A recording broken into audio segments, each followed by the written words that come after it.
Hey, welcome back. We are cooking with Trevor.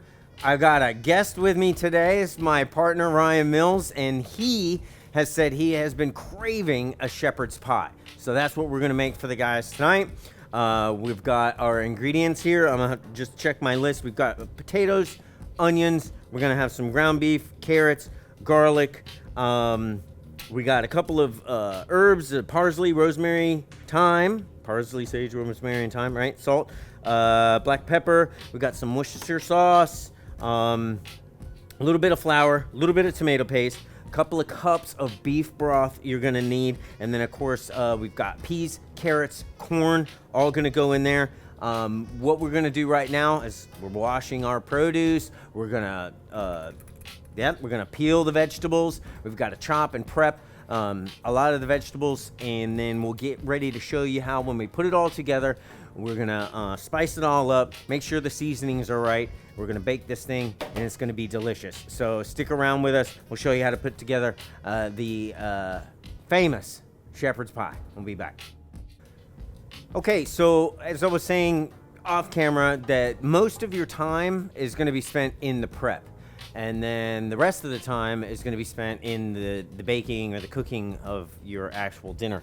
So what we did right here is we chopped up some onion, our carrots, our potatoes. We're going to use frozen peas and corn just because simplicity's sake. And we're going to boil the potatoes because we're going to turn that into a potato mash. We've also got our seasonings out here. We got our Italian seasoning, parsley, our tomato paste, Worcestershire sauce, and some beef broth. So we're going to go ahead and get the potatoes in. Go ahead, Ryan. And then we're going to start sauteing some vegetables. So the first thing up is going to be onions. Following the recipe here, we're going to do that. And then we got to brown the ground beef.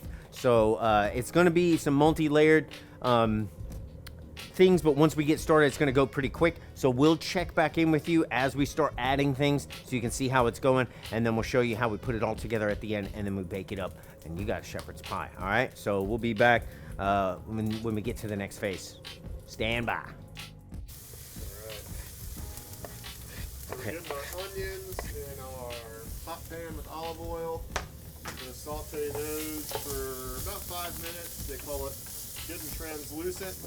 And then once the onions are to that stage, we'll add the ground beef, start getting that cooking, and then we'll add some more ingredients as we keep going.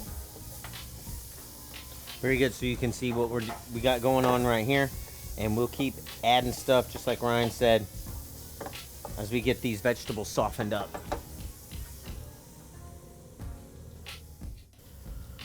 All right, so we got our onions translucent. Gonna add our ground beef, start breaking that up. Wooden spoons are good, they won't damage your pan.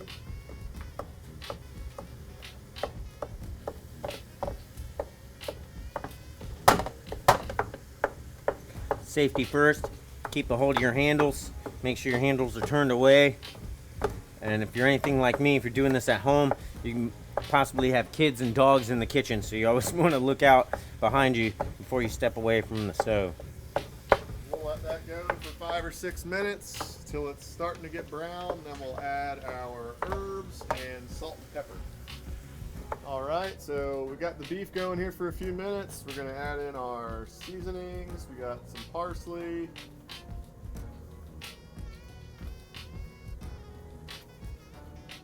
And we're gonna use Italian seasoning.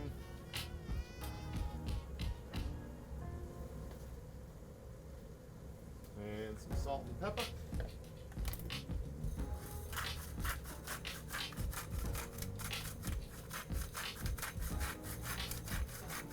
You can always adjust that to taste once we get it more finished up.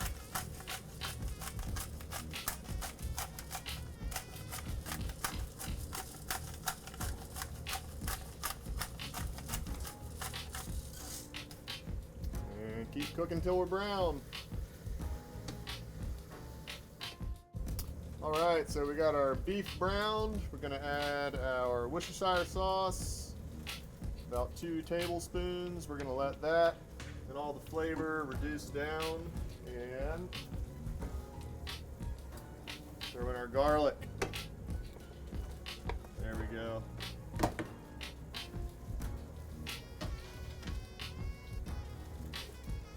Cook that for about a minute. Add in some tomato paste, all our vegetables, some beef broth, and let it cook down. So you don't ever drain this meat of the grease or anything like that? All the juices stay in the pan? Yeah, typically you can if you want, but we used 80-20 beef. We could probably drain some of it out. The leaner the beef, obviously, the less juice you get because of the fat. Right. All right, so we're gonna go in with our flour. It's calling for about 4 tablespoons. This will help that sauce thicken up as it reduces down.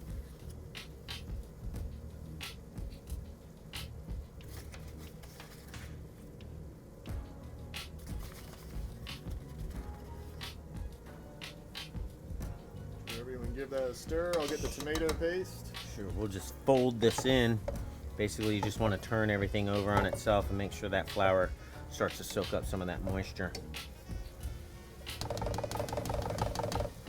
Tomato paste.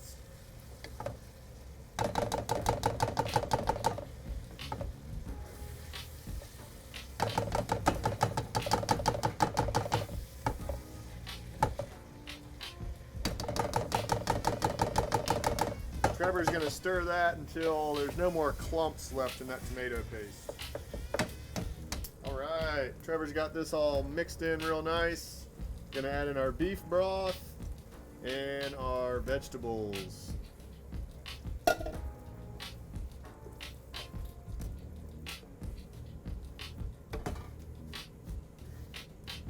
Fresh carrots.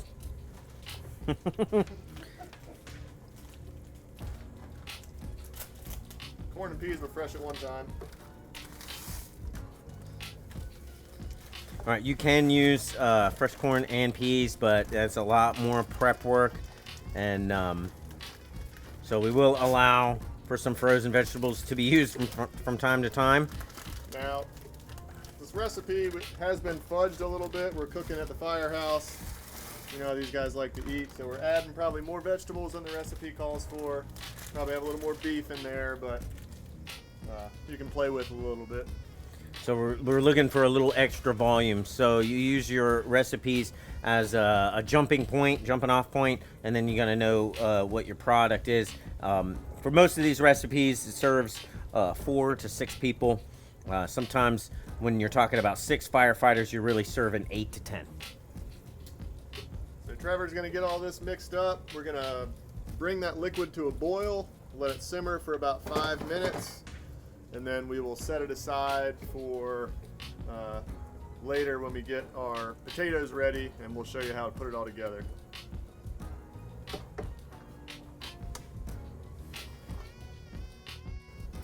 All right, so we got our beef cooking down pretty good. It's still got a few minutes. We're preheating our oven to 400 degrees after we layer everything together. Mashed potatoes, we're gonna add our butter. Half and half, probably about 1/3 of a cup or so.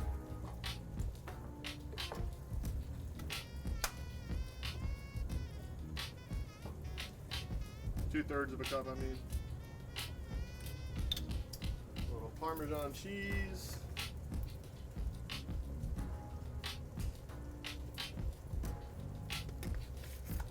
Some salt and pepper.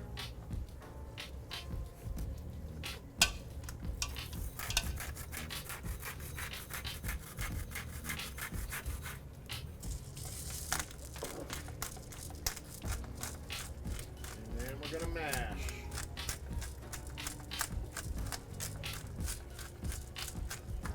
Go ahead, we can always add more later.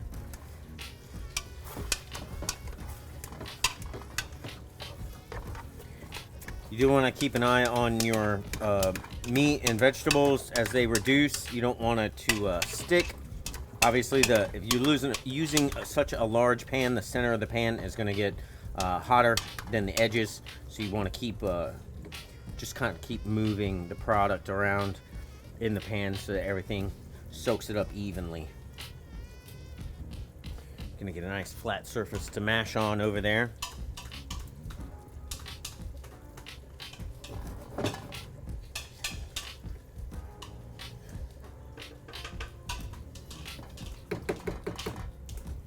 Also, another good tip is to clean as you go. That way you're keeping the surface area of the kitchen clean, sanitary, and safe, free of obstacles, and you always have a nice clean space to move things as you progress through the recipe.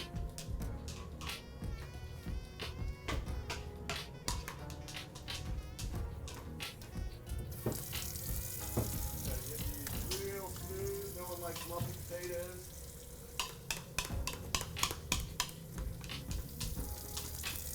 Helping wellness like a workout too. Putting me to work over here.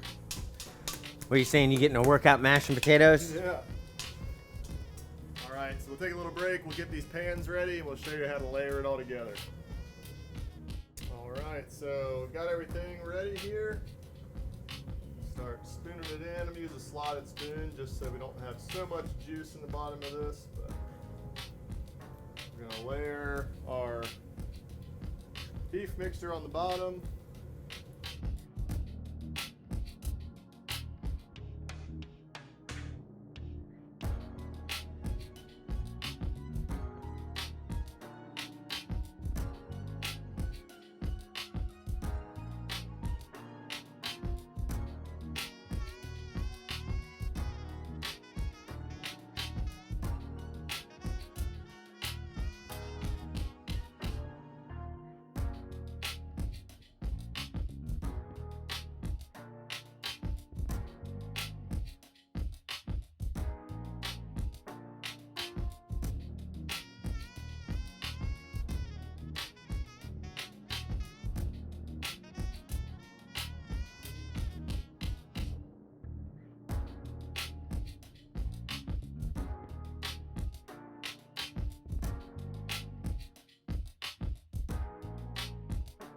More of a little crust on there, but Maybe a little sprinkle of parsley. yeah, there you go, a little garnish.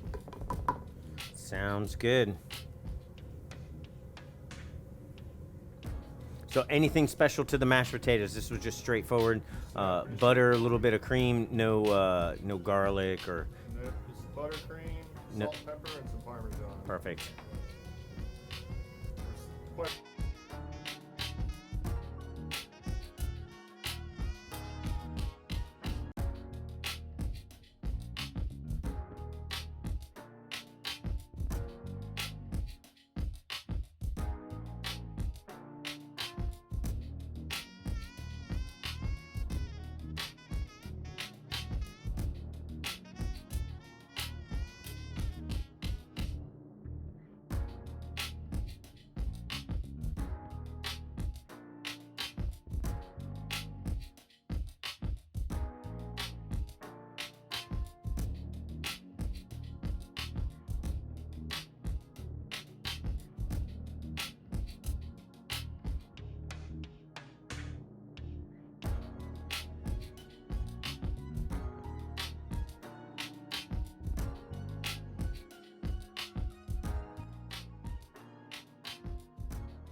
um, 3 pounds of meat. 3 pounds of meat. Yeah, the recipe was obviously smaller for about 4 people, and we're cooking for 6 firemen, so we almost tripled the recipe, but we'll save some for lunch too. That looks good. We're gonna bake it for how long? Probably about 20 minutes. You can peek on it. Like I said, you just want to get the potatoes kind of Browned and crusty Yeah. on the edges, maybe. That is what we're looking for. Right. Sounds good. We'll show you what it looks like here after it comes out of the oven. All right, well, there you have it. Finished product, shepherd's pie. Nice and toasty on the top. Everything's been heated through. All the flavors is melded together. Thanks again, Ryan Mills, hooking us up with one of his favorite dishes. It's going to feed some fellas tonight. I think everybody's going to be real happy with it. Once again, click the link at the bottom of the page there. Give us a like. Give us a subscription. Give us some suggestions, some other things you might want to see in the kitchen. Cooking with Trevor, the performance wellness team here with New Hanover County Fire and Rescue. We want you to stay safe, be healthy. We'll see you next time.